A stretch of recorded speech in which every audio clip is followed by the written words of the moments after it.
มาลุ้นกันพี่น้องอีตายแล้วว่าเราได้ปลาครึ่งไงเมื่อวานนี่ก็เลยมาลองมึงมือนี่เดี๋ยวเอาหางออกกันโอเคเอาว่าทับเพื่อจะไปยักมันมาทับเนาะลุ้นพี่น้องลุ้นรับรองจึกฮึบ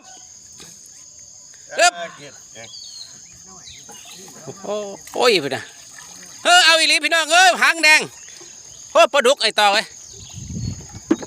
ปลาดุกก็ถึกมองวะปลาดุกหยักไอต่อเลยเอาอะไรนี้พี่น้องลำหมานเลยนี่สุดยอดมือนี้เท่าคำโอ้ยสิรอดแล้วมันมาหาปลาคาลัมมือกินนะผู้ค้านี่ปลาบ่ถึกนี่ปลาดุกหยักเคยได้บ่ปลาไหลไฟฟ้าตัวใหญ่ๆนะสำนีเลยพี่น้องรุ่นเลาะหลังหนาเด้อ